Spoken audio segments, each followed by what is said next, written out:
Katherine Conway. Love her. Thank you.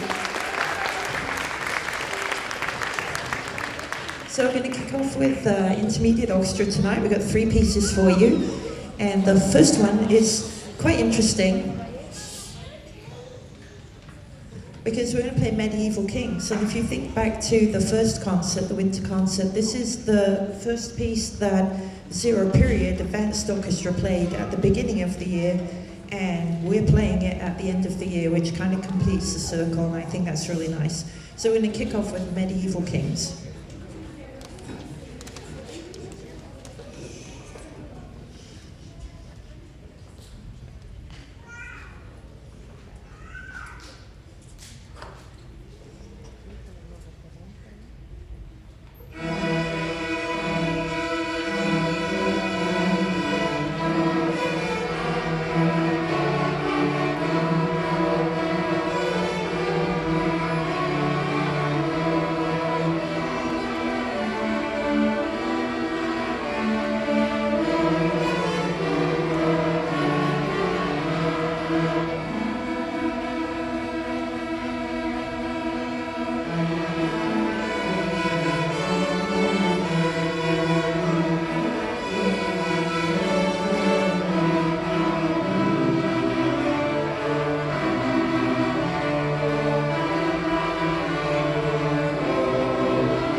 Our next song is a new piece, and I guess the title tells you that as well. So Binary 0101.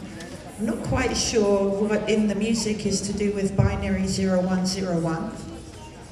Perhaps in the pizzicato patterns where we're either plucking or we're not with the rests. That's my guess. Anyway, new piece for this year, Binary 0101.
All right, thank you very much. We're going to wrap up the intermediate orchestra with another favorite. We've done this many times in the past. It always goes very well. Dragonhunter. Thank you.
All right, thank you very much, Intermediate Orchestra, well done. Let's give them another clap as they leave the stage.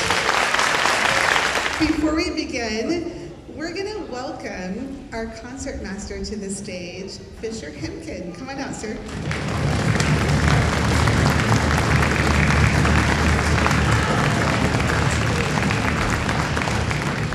And tradition is the concertmaster turns and tunes the orchestra. Go ahead, tune.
This first piece is called Maharaja, and it's done in the style of Bollywood.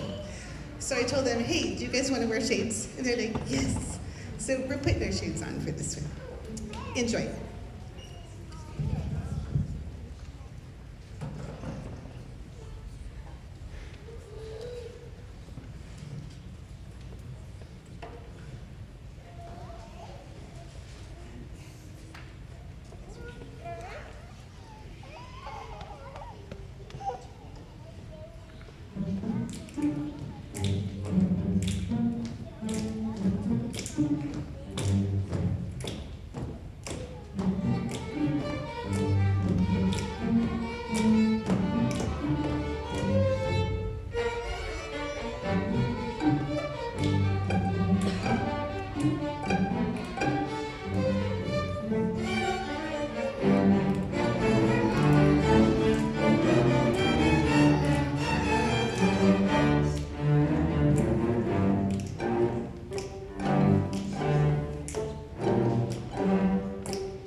Thank you. Isn't that fun? Has such a cool vibe. Okay, so now we're going to go the complete opposite end of the spectrum, the yin and the yang here. Now we're going to play Johann Sebastian Bach from the Baroque era. I tell them, get out your cup of tea, put up your pinkies.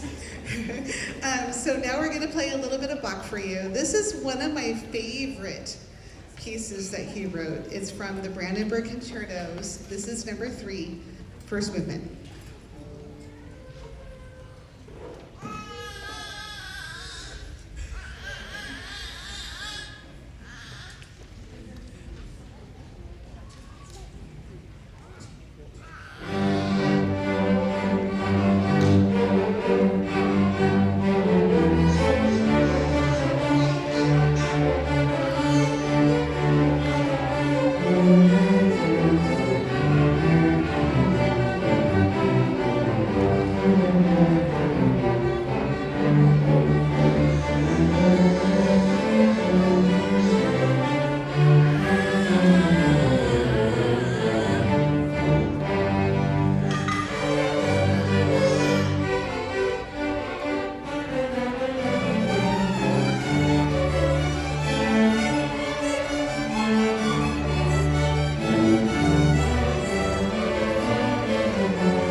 Thank you. Our final piece for the chamber orchestra is called Swamp Thang. And yeah, I know that's a weird title, right? But it's the Bayou. It's a new piece. We purchased it in the spring of 2020. You know where I'm going with this. So the group that I had ready to perform this never got to perform it. We were getting ready to, and then the country was closed down. So I'm so excited. I told the group, you are the first group to debut this piece, and this is a grade 4 in the system of music grading. Grade 4 is well into high school, like sophomore, junior year, high school level. So when we first started this, I said, let's just play around with it, right? They listened to it, they loved it, they're like, yeah, let's play around. And I'm like, I think we could perform this. What do you guys think? They're like, yeah. So off we went, and I'm super proud of them. So hope you enjoy Swamp Thang.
So we're going to welcome Lexi. Come on now, sweetie. This is our class.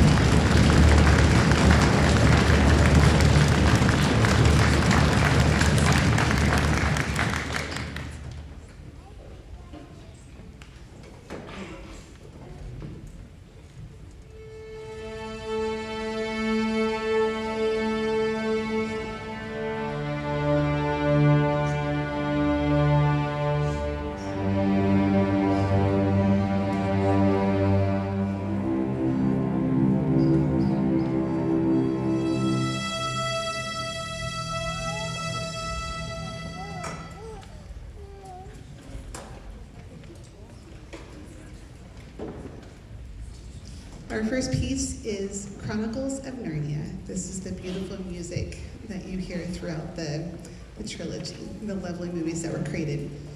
Hope you enjoy.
lovely. It plays all of my favorite themes from the movies. I love the whole storyline of Chronicles of Narnia.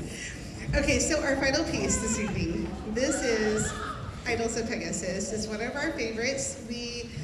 Anyone who's gone through the Sequoia Strings program has played this piece with me, starting back in 2005. That was my first year conducting it. I couldn't tell you how many times I've conducted it, and I don't get tired of it, believe it or not. I love this piece so much. It depicts the birth of Pegasus. Of course, this is all Greek mythology, right? And then, so you first hear this first glorious melody played by the solo cello, and that's depicting the birth of Pegasus. And then you hear literally this moment when Pegasus takes flight for the first time. And I tell the kids, if you've ever seen a darling little bird get on the side of the nest and is trying to fly for their first time, it's just the cutest sight. And then when you see it finally take flight and those wings work for them, it's just a magical moment. So when you hear Pegasus take flight, you will absolutely hear it, and you're going to see it in your minds when it happens. So then Bellerophon comes along, his rider, and he tames Pegasus down. And during that process, you're going to hear a solo violin played by Lexi. She depicts the process of the calming of the horse and its rider. Then after that happens, the chimera comes up out of the ocean, this giant creature, and you're going to hear it depicted in the cellos and basses. And I tell them to make your sound really gritty. We don't want to be pretty here, because you're a monster coming up out of the ocean. So you're going to hear this giant creature happen, and all the action in the violins is the sword fighting and all of the battle that is occurring with Pegasus and his rider and this creature. At the end, Zeus is not happy with all of this, so he sends a gadfly down to sting Pegasus. And you're going to hear that in the violins. They're going to trill this obnoxious bee.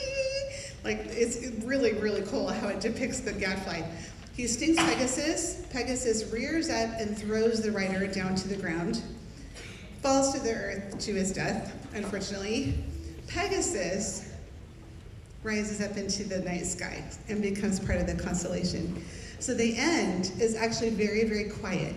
So we don't end at the giant, beautiful, big giant note.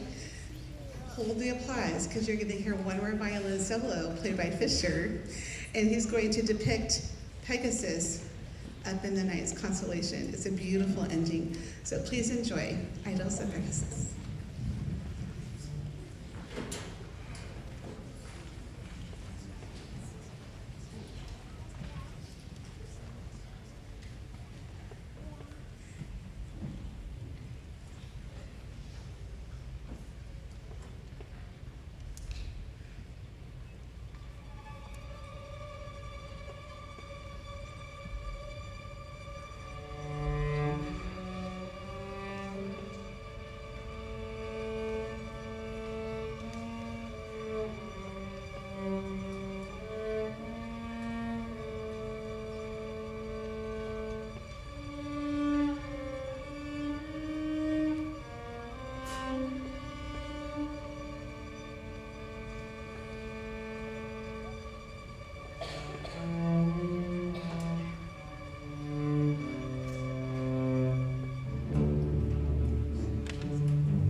Okay, go ahead and have a seat.